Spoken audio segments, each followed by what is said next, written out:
Hello everyone, this is the video for class 7, chapter number 1, Matter and its composition from Viraf Dejalal, New Simplified Chemistry, class 7, part 2.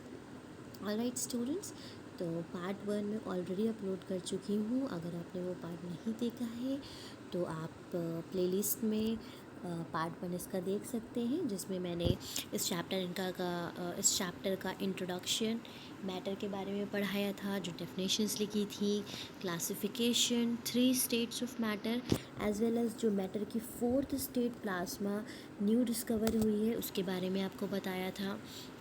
फिर जो पहली basic बात आपको बताई थी कि जो भी मैटर है, चाहे वो जिस स्टेट में हो, सॉलिड, लिक्विड और गैसेस में, उसमें ये प्रॉपर्टीज़ ज़रूर होती हैं कि उसका मास होता है, वो स्पेस ऑक्यूपाई करता है और वो सेंसेस से परसीव किया जा सकता है। तो ये पहली एक्टिविटी थी जिसमें सॉलिड, लिक्विड और गैसेस का एक्सपेरिमेंट किया जा रहा था और ये शो किया जा रहा था कि इनका कुछ ना कुछ मास होता है। और ये दूसरी एक्टिविटी थी जहाँ पे ये डिस्कस किया था कि सॉलिड, लिक्विड एंड गैसेस क्या करते हैं, ये तीनों स्पेस ऑक्यूपाई करते हैं। ऑलराइट, चलिए अब हम जो इस चैप्टर का हमारा 3rd टॉपिक है, जनरल प्रॉपर्टीज़ हैं, उसकी तरफ पढ़ते हैं, उसको डिस्कस करते हैं। The 3 states of matter, general properties. तो एक कॉलम में आप देख रहे हैं कैरेक्टरिस्टिक मेंशंस हैं, मेंशनड हैं solids, liquid and gases. Okay,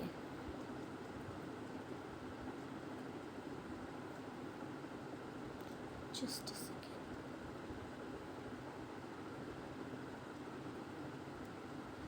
okay, तो सबसे पहले हम देख लेते हैं कि कौन कौन से कैरेक्टर्स यहाँ पर हैं। तो मास, स्पेस, वॉल्यूम, शेप, ये हमने डिस्कस भी किया था। Compressibility, density, surface area and diffusion, ये सारे क्या हैं, वो पॉइंट्स हैं जिनके बेसिस पे हम सॉलिड, लिक्विड और गैसेस को क्या करेंगे, क्लासीफाई करेंगे। चलिए सबसे पहले देखते हैं, सॉलिड की बात करते हैं। मास के बेसिस में, मास को जब लिया जाता है एज अ प्रॉपर्टी, तो क्या सॉलिड में मास होता है? तो ऑब्वियसली आप सबको पता है कि सॉलिड का अपना कोई वज़न है और हमने पिछली एक्टिविटी में भी यही डिस्कस किया। ठीक है, फिर देखिए लिक्विड्स के पास आते हैं, तो आपको पता है कि लिक्विड में भी मास होता है और गैस में भी मास होता है, क्योंकि अभी हमने जो एक्टिविटी करी थी बलून वाली, सॉलिड के पार्टिकल्स, सॉलिड के वुडन ब्लॉक से या लिक्विड ले करके, तो अगर आप कोई भी पत्थर उठाते हो, पानी की बाल्टी उठाते हो, गैस का सिलेंडर उठाते हो, तो उसका कुछ ना कुछ वज़न है। इसका मतलब क्या है कि उसका एक मास होता है। चलिए दूसरी प्रॉपर्टी क्या है हमारी, दूसरी प्रॉपर्टी है स्पेस। स्पेस की बात करते हैं। अब अगर स्पेस की बात करी जाए तो आपको याद होगा, मैंने आपसे कहा था कि मैटर वही चीज़ है जिसके अंदर मास हो, स्पेस हो और वो परसीव किया जा सके सेंसेस से। तो ये दो प्रॉपर्टीज़, मास और स्पेस, ये सब में होंगी, सॉलिड में भी, लिक्विड में भी और गैसेस में भी। तो ऑक्यूपाइज स्पेस, सॉलिड ऑक्यूपाई करता है, लिक्विड भी ऑक्यूपाई करता है और गैसेस भी ऑक्यूपाई करती हैं। तो तीनों क्या हो गई, तीनों में मासेस हैं और तीनों स्पेस ऑक्यूपाई करती हैं, तभी ऑब्वियसली ये मैटर कहलाती हैं। तीसरी बात करते हैं वॉल्यूम की। ठीक है, कि ये इसकी डेफिनेट वॉल्यूम क्या है, क्या एक प्रॉपर जगह है वही कवर करती है या पूरी जगह में फैल जाती है। तो आपको पता है कि अगर एक सॉलिड का ब्लॉक है तो वो उतनी ही जगह पे रहेगा जहाँ पे वो रखा है। इसी तरह से अगर एक ग्लास में पानी है तो ये इतना ही रहेगा जितने में ये रखा है। लेकिन अगर हम एक गैस में, एक सिलेंडर में हम गैस की बात करते हैं, मानो ये सिलेंडर है तो इसमें गैस यहाँ नहीं रहती है, वो पूरे में फैलती है। तो इसकी कोई फ़िक्स वॉल्यूम नहीं होती है गैस की कोई फ़िक्स वॉल्यूम नहीं होती है। हम जिस भी कंटेनर में रखेंगे तो उस कंटेनर की जो वॉल्यूम होगी, मानी इतना बड़ा अगर डिब्बा है तो गैस पूरे इतने डिब्बे में फैली होगी, तो इस जो बॉक्स की वॉल्यूम थी वही वॉल्यूम उस गैस की हो जाती है। गैस की अपनी कोई वॉल्यूम नहीं होती है। अगर ये छोटा सा बॉक्स होता तो इसमें गैस पूरे में फैली होती, वही सेम अमाउंट की गैस। लेकिन अगर इस बॉक्स में हम पानी रखेंगे तो इतना है तो वो इतना ही रहेगा, इस एरिया को कवर नहीं करेगा, राइट। और ऐसे ही अगर हम कोई पत्थर रख देंगे इतने बड़े बॉक्स में तो वो यहीं पे रहेगा, पूरे एरिया को कवर नहीं करेगा।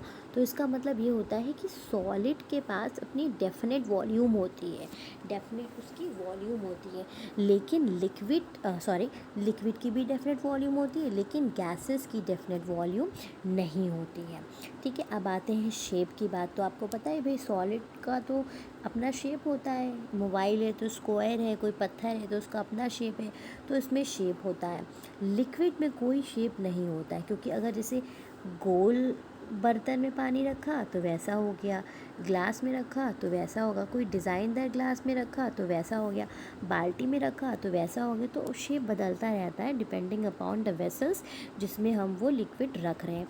इसी तरह से गैस का भी कोई शेप नहीं होता, जैसा सिलेंडर है, जैसा कंटेनर है, वो पूरी उसमें उसी तरह से फैल जाती है, उसका अपना कोई शेप नहीं होता है।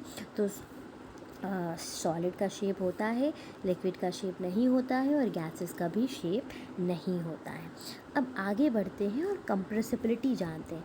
कंप्रेसिबिलिटी का पहले मतलब समझ लीजिए। कंप्रेसिबिलिटी का मतलब है कि दबाव, उस पर कितना वो कंप्रेसिबल है। कंप्रेसिबल का मतलब हम उसको कितना दबा सकते हैं। जैसे रुई होती है, सॉफ्ट होती है, हम उसको प्रेस कर सकते हैं, लेकिन पत्थर को हम प्रेस नहीं कर सकते हैं, है ना। तो इसी तरह से सॉलिड्स जो होते हैं, जैसे लकड़ी का टुकड़ा, अगर आप एक लकड़ी का टुकड़ा हाथ में लेके उसको दबाएंगे अपनी मुट्ठी से, तो वो नहीं दबेगा। That means it is not compressible. इसमें कंप्रेसिबिलिटी नहीं है, नो कंप्रेसिबिलिटी। ठीक है, इसी तरह से वाटर, अब जैसे एक प्लास्टिक की बॉटल में अगर पानी है तो हम उसको हल्का बहुत दबा सकते हैं, तो ये स्लाइटली कंप्रेसिबल होता है, स्लाइट कंप्रेसिबिलिटी होती है। और वही अगर हम बात करते हैं गैसेस की, तो गैसेस हाईली कंप्रेसिबल होती है। इसके पीछे का रीज़न बच्चों ये होता है कि जो सॉलिड्स होते हैं उनके मॉलिक्यूल्स बहुत पास पास पास पास पास पास होते हैं, तो हम उसको डिस्प्लेस नहीं कर सकते हैं, उसमें हम प्रेशर डाल के उसको डिस्प्लेस नहीं कर सकते हैं। लिक्विड में क्या होता है, थोड़ी थोड़ी दूर होते हैं, तो जब हम इस पर प्रेशर डालते हैं तो थोड़ा थोड़ा ये इधर अलग हो जाते हैं, तो ये कंप्रेस हो जाता है। और गैसेस में क्या होता है कि मॉलिक्यूल्स बहुत ही दूर दूर होते हैं, तो हम उसको दबा सकते हैं और मॉलिक्यूल्स इधर उधर भाग जाएंगे, तो जगह बन जाएगी। ठीक है, इसीलिए इसी बेसिस पे उसकी कंप्रेसिबिलिटी की बात करी जाती है। अब आ जाइए डेंसिटी। डेंसिटी का मतलब है उसका घनापन, उसमें घनाव कैसा है। तो आपको पता है कि सॉलिड में मॉलिक्यूल्स कैसे हैं, हाईली डेंसिबल है। एक पर्टिकुलर एरिया में अगर बात करें, तो अगर एक इतना सा टुकड़ा है और इस टुकड़े के, लकड़ी के टुकड़े में यहाँ पर क्या है, बहुत सारे मॉलिक्यूल्स खचाखच भरे हुए हैं। और यही अगर हम लिक्विड की बात करेंगे या गैसेस की बात करेंगे, तो मॉलिक्यूल्स उस पर्टिकुलर एरिया में कम होंगे ना, उतनी जगह में। तो ये क्या है, हाई डेंसिटी होती है, इसकी लेस डेंसिटी होती है, और इसकी बहुत ही कम डेंसिटी होती है। बहुत कम डेंसिटी का मतलब क्या है कि मानो इतना बड़ा डिब्बा है, तो अब थोड़ी थोड़ी दूर पे गैसेस मॉलिक्यूल्स हैं। तो अगर एक एरिया की बात करी जाए, तो सॉलिड में तो यहाँ पे बहुत सारे मॉलिक्यूल्स थे, लिक्विड में उससे कम थे, और गैसेस में क्या है, सबसे कम है। तो इसीलिए सॉलिड की जो डेंसिटी होती है वो हाई डेंसिटी होती है, लिक्विड की लेस होती है, और जब हम गैसेस की बात करते हैं तो लीस्ट हो जाती है। सरफेस एरिया मतलब फ्री सरफेसेस क्या है, तो सॉलिड जैसा जैसा शेप है सॉलिड का, उतने ही शेप सरफेसेस हैं। अगर क्यूब है, क्यूबॉइड है, रेक्टेंगल है, आपने पढ़ा हुआ, इसमें कई तरह कितने सारे सरफेसेस होते हैं।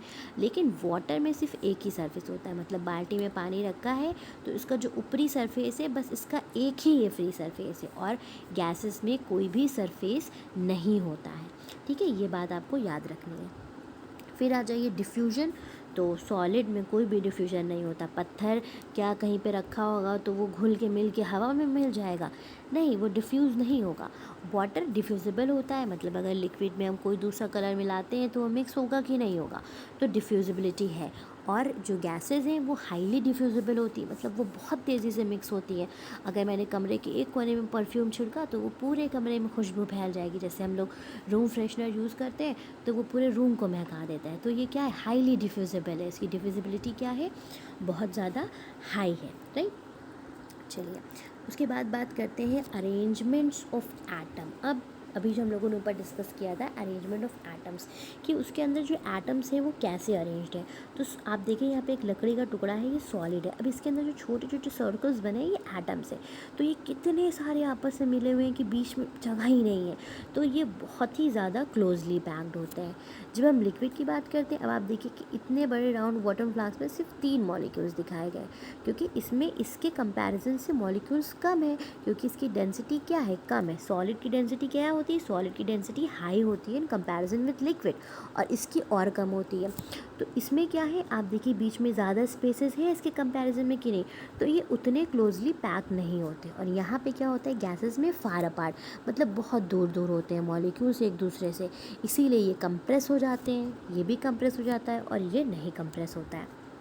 चलिए अब आते हैं, फिर वही बात करते हैं स्पेस बिटवीन एटम। अब एक दूसरे के बीच में स्पेस जो है, तो यहाँ पे स्पेस बहुत कम होती है, इसीलिए इसमें जो स्पेस है वो क्या है, मिनिमम है, क्योंकि दो एटम्स के बीच की जो स्पेस है वो बहुत कम है। यहाँ पे देखिए ज़्यादा स्पेस है तो मोर देन सॉलिड हो गया, और यहाँ पे क्या है, सबसे ज़्यादा तो मैक्सिमम हो गया। ये सब चीज़ें जो आपने ऊपर टॉपिक्स पढ़े हैं उसी से आपको रिलेट कर सकते हैं। फिर आइए उसके बाद नेक्स्ट आता है फोर्स ऑफ अट्रैक्शन। तो भाई दो मॉलिक्यूल्स के बीच में एक फोर्स होती है, जिसमें कम फोर्स होगी उसमें जगह ज़्यादा होगी। अब क्योंकि सॉलिड में जगह कम है, आप यहाँ पे देखिए, तो उसका मतलब क्या है कि ये दोनों एक दूसरे की तरफ खींचे चले आ रहे हैं। तो फोर्स ऑफ अट्रैक्शन क्या है, वेरी स्ट्रॉन्ग, ये दोनों एक दूसरों को अपनी तरफ खींच रहे हैं, इसीलिए इनके बीच में जगह नहीं है। अब यहाँ पे क्या है, फोर्स कम है इसीलिए यहाँ पे जगह है। अब यहाँ पे बहुत ही कमज़ोर फोर्स है, इसीलिए यहाँ पे बहुत ज़्यादा जगह है। तो इसको हम कहते हैं फोर्स ऑफ अट्रैक्शन। ठीक है, फोर्स ऑफ अट्रैक्शन बहुत इंपॉर्टेंट टॉपिक है, इसको समझ लीजिए अच्छे से। फिर आ जाइए मूवमेंट्स ऑफ एटम, कि एटम मूव कैसे करते हैं, अबाउट देयर ओन पोजीशन, ये अपनी ही जगह पे मूव करते हैं, मतलब इधर उधर भागते नहीं हैं। अबाउट देयर ओन पोजीशन, क्योंकि एकदम कचे हुए पैक्ड होते हैं तो भागते नहीं हैं। फिर लिक्विड में कैसे हैं, ये भी कंटिन्यूस मोशन में रहते हैं, उसके सॉलिड के कंपैरिजन में थोड़ा ज़्यादा। और अगर गैसेस की बात करें तो गैसेस के कहीं पे भी भागते हैं, इधर उधर जितनी जगह मिलती है वहाँ भागने लगते हैं। तो मूवमेंट सबसे ज़्यादा किस में होता है, गैसेस में होता है। ऑलराइट स्टूडेंट्स, तो हमने आज की इस वीडियो में जो जनरल प्रॉपर्टीज़ हैं सॉलिड, लिक्विड एंड गैसेस की, वो डिस्कस करी हैं, और ये बहुत ही इम्पॉर्टेंट प्रॉपर्टीज़ हैं समझने के लिए। आपको आगे क्लासेस में आपके 8, 9, 10, 11 हर जगह आपका इसकी ज़रूरत पड़ेगी। अगर कोई भी कन्फ्यूजन आपको है इसमें, तो आप मुझे कमेंट बॉक्स में कमेंट कर सकते हैं। नेक्स्ट वीडियो में हम इंटरमॉलिक्यूलर अट्रैक्शन के बारे में डिस्कस करेंगे, उससे रिलेटेड एक्सपेरिमेंट स्टडी करेंगे, then inter conversion of matter के बारे में बात करेंगे। Thank you everyone for watching the video. Have a good day.